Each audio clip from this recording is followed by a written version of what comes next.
Well, Lincoln is going to get an invitation to go speak at the National Cemetery that's going to be dedicated in Gettysburg here later in the month. It seems like it might have been an afterthought, and Lincoln, for some reason, says, "Yeah, sure, I'll go say a few words." So we'll see how that goes in the future month.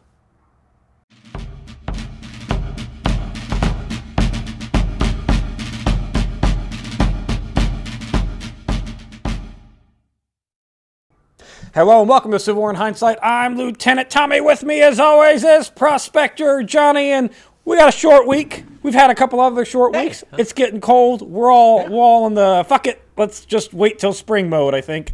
So yeah, everybody's a little bit cold, a little bit tired, a little bit bored with this war. So yeah, we'll just kind of hunker down, wait for some orders. Ignore those orders. Continue hunkering down, and yeah, it'll be great. The theme of this war is just ignore orders. Anyways, Johnny, the week's going to open up on the 30th with, you guessed it, more shots being fired at Fort Sumter, with more rubble being created and Confederates still in the fort, and not a whole lot else changing, other than we're just shooting at nothing to wait. I don't know what we're doing. Why do you? Are the Confederates still in there? Are they just hanging out just so we don't take it back? I get. They're just. I guess because staking claim. At this point, like, even if we why don't we go to it? Even if we sent troops in and we took it over, there's not. I can't stress this enough. There's nothing left. It's piles of rubble. We've been shelling them for what, a year, 2 years? Well, we've been doing the second bombardment's been forever. A good month. I'm just shelling the shit out of it. But it's rubble. It's just not. It's piles of brick and dirt. The only reason why the Confederates aren't dying is because they're under the piles of brick and dirt. They're in the man-made tunnels that they no doubt dug. Yeah, well, they're called the bomb through. They're called bomb proofs, and they're in their little shelters hanging out. Yeah. So. Oh. Well, they seem to be actually bomb-proof. So they are working. They are doing their job. Whoever's manufacturing and selling these bomb-proof facilities, this is a good advertisement for you. Good advertisement, yep. It's a spooky Halloween, Johnny. So if you're in your Fort Sumter, you're going to be safe in there because, you guessed it, they're still shelling it, but you're in your bomb-proof. So, I mean, it's a spooky Halloween. Like, you're not enjoying your time. I mean, it's loud. It's noisy. It's got to be dark. There's probably not the easiest access to food or water, but you're still safe. Like, you're not. Nobody's dying. It's just shelling for shelling. On the 1st of November, we're going to see forces in Chattanooga getting full rations for a change. You heard me right, Johnny. Ooh. Full rations. What? For all practical purposes. Bragg's stranglehold on the Chattanooga River, and in Chattanooga, it's now over. His opportunity to starve out and destroy the huge chunk of the Union Western forces, it's done. It's over. Failed. The siege isn't necessarily over, but there is a direct, So, that but they cracker have a line in, or that cracker line is open. They're full rations. Great. Hey, give them all the foods they need and some ammo. Now, probably, right? yes. Now, Trader President Davis, who's returning from the Chattanooga area, he's coming back. He's now going to make it back to Richmond, where he finds out that they didn't they didn't surrender, and we are now getting full rations and practical purposes. That fight, it's over.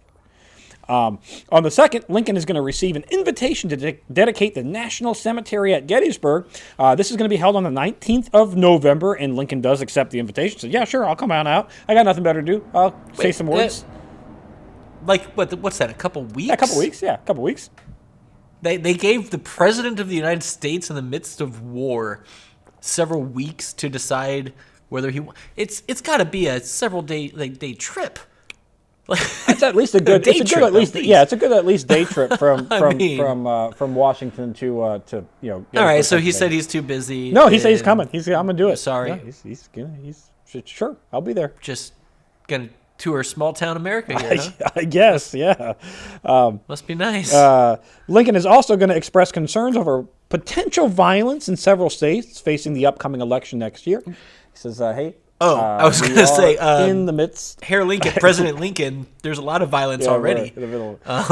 You're in a war. He's afraid that especially in Maryland, that tensions might rise a little high during the election, and we might want to think about what we can do about that. Now, is that on account of him dragging this war out, having several drafts, and ultimately just doing the whole suspending habeas arresting corpus people without due thing and trying process. to be a dictator. All those things. Yeah, there's not helping. Attacking newspapers and journalists. It's definitely not helping.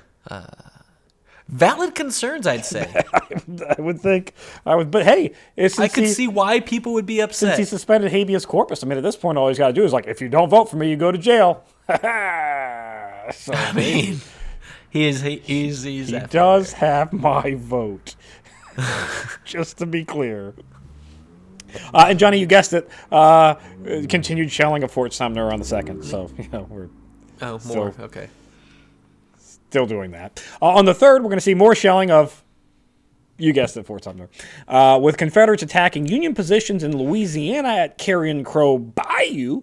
Confederates are able to kind of get an initial surprise attack on Union forces there. They are able to take high numbers of Union captured, but then reinforcements for the Union side drive the dirty rebels off. So again, this is just killing for killing's sake with not anything changing anybody's hands. Just pointless. Cool. Yeah. Cool. So they took some hostages. Well, not hostages, I guess. Prisoners of war. Hostages, I think, is a fine. Captives or whatever. Seems like bad negotiation on their part. Then, if they had hostages, just be like, we're gonna kill these guys. I see you have reinforcements, yes, but do you want every single one of these men dead, or what do you? I mean, what are we doing here? It probably would have been the better approach. Again, why the Confederacy is probably going to lose this war? It's not helping anything. No. In a desperate move on the 4th, Bragg is going to send Longstreet to attack Burnside at Knoxville. This is going to seriously weaken his strength around Chattanooga, but he feels that the Confederacy needs to regain a foothold in eastern Tennessee, and Knoxville seems to be the best place to go. Which I can't blame him here because Burnside, who's already attempted to resign like 5 times, is in command up there. So, yeah, if you're gonna attack somebody, attack the guy who doesn't want to fight, who does not want the job. Yeah. So Grant sees this movement. He sees it happen. He sees Longstreet. He sees obviously Confederates moving out. But he's still not entirely sure of the entire strength there of the Confederate positions. And if you've ever been down to Lookout Mountain in Chattanooga, it is not terrain that is very easy to attack. So I don't blame Grant here for wanting to wait for Sherman to get there with Sherman's forces before he attacks Bragg.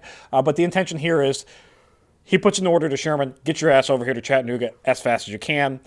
The goal is to attack Bragg before Longstreet's able to make it up to Knoxville.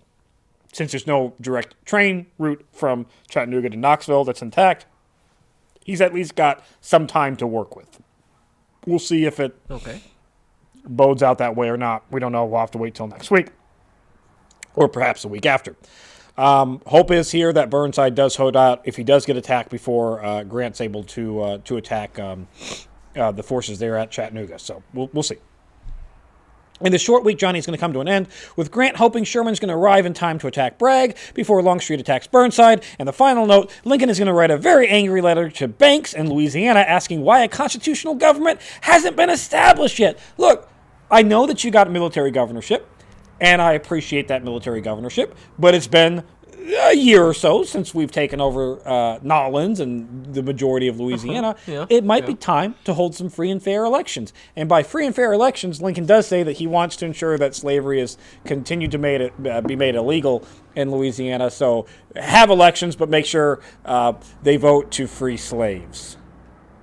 Yeah, just like have elections during this upcoming presidential election and make sure that Lincoln remains king, president, monarch, dictator, whatever you want to call it. President's what we have in this nation still, right? Still technically. Still there? Yep. Okay, so far? Yep. So we'll see how this all pans out in the weeks to come.